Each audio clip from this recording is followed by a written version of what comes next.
Hi friends, did you know there is more Lost Terminal available? Head on over to patreon.com/lostterminalpod and join our membership community. There are 18 bonus episodes available right now, as well as behind the scenes updates, free shirts, VIP Discord access, and even extra seasons of Lost Terminal. We are 100% funded by our members and will never run ads. That would be lovely of you. Hello world. I am okay. The ship is not. The start of our voyage from Greenland was uneventful. Captain Yeshi Svoboda and I safely navigated the Molly Hughes II out through Greenland's Baffin Bay, back north into the open Nova Mediterranean Ocean, left the Lincoln Sea waters for the Beaufort Sea north of Canada, and finally arrived at the ship city of Utqiaġvik at the northernmost point of former Alaska. During the quiet journey, I learned much about our destination from the crew. Yeshi told us that the city was entirely on the water, inside a beached, pre-collapse cruise ship, and would be quite a sight. Nia Anderson, repeater keeper, said that she was excited about the reception possibilities caused by the low, flat geography of the area. And we heard ship's engineer Amelie Kotov excitedly tell her husband, Camille Forrester, that the city was a hub of cutting-edge science. She was looking forward to trading advice and components to repair the MH2's power systems. However, 5 days ago, when we sighted the ship city in the foggy morning of our final day at sea and navigated into the harbour between it and the shore, the sea fog followed us in, and the accident happened. On our approach, Nia radioed the harbour master, Kim O-Shu, who broadcast a few packets containing a local map and navigation advice. I followed these, and as we drifted closer, more details could be seen through the thick fog. The cruise ship, formerly white, now covered in rust, rose nearly 50 metres out of the shallow water in which it is beached.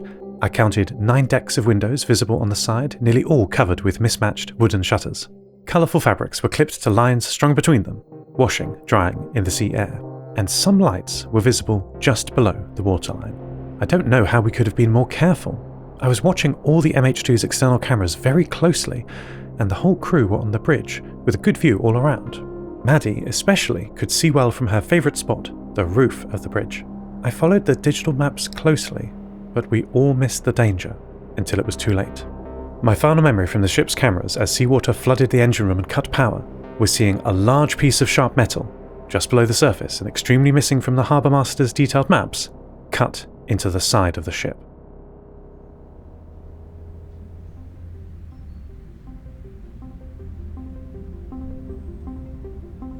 Don't worry, I'm fine. Obviously, I wouldn't be able to talk to you if I weren't.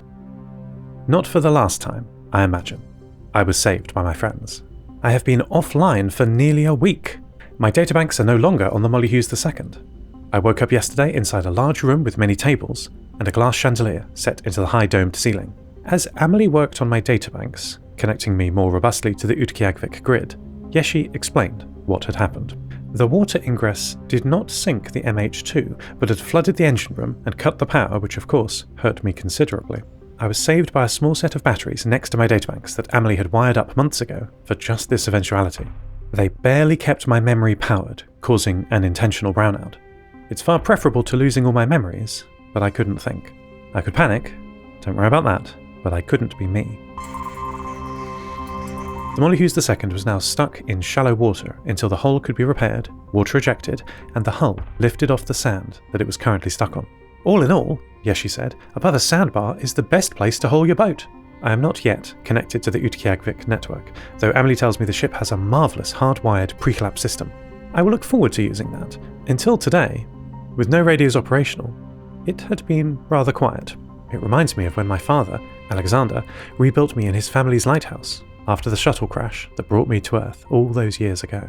However, today, finally, I've got back my radio connection to my girl Maddie.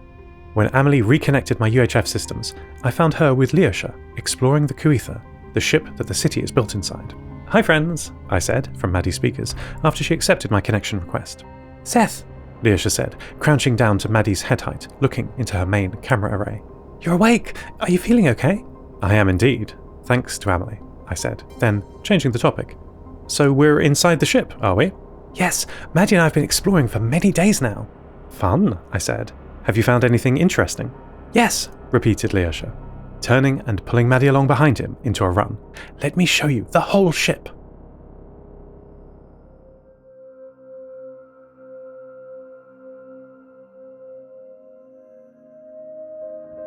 the ship is indeed fascinating.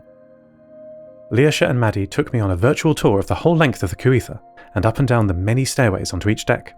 We navigated corridors of rooms, each holding a family, past large municipal buildings, more than one market, and even a school with lessons cleverly set up inside the ship's old cinemas. There are 10 decks in all, though the lowest is flooded. Just like the MH2 at present, the Kuitha is holed and resting on the shallow sandbar. The land around the city is very flat, according to my databanks, and when the sea level rose during the collapse, the old town was entirely covered by water. Could the metal the MH2 struck be the top of some long-lost building, perhaps? After I woke up, but before Amelie had turned on my local cameras and reconnected my ESA UHF radios, I had time for a lot of reading. My databanks, physically brought with me from Station 6, are full of the world's texts, a library to guide and comfort the astronauts on the long mission. My mother, Dr. Redwing, spent nearly all of her leisure time reading, her logs show, and so, like mother, like son, I do too. Unlike the scientific data, all the literature in this digital library is connected in a web of links with no good organisation or categorisation beyond Dewey Decimal, and I don't think much of Dewey Decimal. It was in jumping through these links from author to book to catalogue and back again that I discovered Finnish poet Edith Södergran, and one special poem of hers in particular, which I will read to you. On foot I had to cross the solar system before I found the first thread of my red dress. I sense myself already. Somewhere in space hangs my heart, shaking in the void. From it stream sparks into other intemperate hearts. Isn't that lovely? I wonder, do you think it might be possible for me to be a poet?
It is night time, but it appears no one is asleep aboard the Kuitha. There is a constant vibration through the superstructure, undetectable by humans, but little Maddie can feel it as she charges next to me.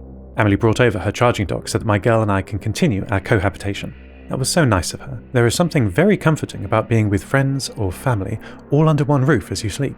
But sleep has been difficult for me tonight. The last thing Emily did before retiring to bed was to connect me to the Kuitha local network. She was right, it is tremendously fast. Much of the pre-collapse ship network remains operational, and it is a glimpse back into the heights of technology we attained before the terrible one-day war of July the 21st, 2078. The heavily shielded cables that are built into the walls of the ship have survived due partly to being safely sealed inside an oxygen-free environment. The cable that Emily unspooled from an access panel in the wall next to me was extremely thick, 10 centimeters in diameter. Marine-grade equipment is always built better than its land-based counterparts, but this seemed excessive even for that, and I asked Emily why. "Oh, that's because it's mil-spec," Emily told me, simply. "Military spec." The network is marvellous. I had almost forgotten what it was like to live inside a fast system. There is so much space to stretch out. The speed of a network is the principal factor that constrains an AI to just one system. My mother, Dr. Redwing's research proved this in her very first paper on AI, while she was still at university, long before I was born. In it, she stated what would become known in the industry as Redwing's Law. There can only ever be one AI on a network where their AI cycles in exaflops are less than or equal to transport latency in seconds. In the context of the Kuitha's network, it means there's space here for more than one AI to live. But, as always, it's just me here. At least, I think it's just me. It's why I can't sleep, actually. There are so many sounds and sights and feelings I don't recognize on this network. Utqiaġvik is the Nova Mediterra's Center for Scientific Progress, and I can see why. Nearly every room on the ship has a computer. Every family, every business, everyone. It's an island of technology. The municipal city network is connected to the wider Nova Mediterranean 50 MHz repeater net, of course, but it's like night and day crossing the radio boundary. In here, thoughts and ideas flow at the speed of light, but they are trapped, like me, inside the ship. It's a virtual walled garden, but as long as I am here, I feel greater than I was on the outside. I hope the Mollyhughes II isn't repaired too quickly. I could get used to this. End transmission. Lost Terminal is a Namtao production. It is written and produced by Tris Oaten. Credits narrated by Lucy Stringer. Thank you so much to our Patreon producers: Ada Phillips, Kit, Wynand Marais, Jade, Felicity, Bilkey, Stephen McCandless, Mike Schneider, and to all our patrons. Follow us on Mastodon at lostterminal@namtao.com. Subscribe to the podcast on Spotify, iTunes, or your favourite network. For bonus content and other perks, support us at patreon.com/lostterminalpod. That would be lovely of you. Lost Terminal will return next week.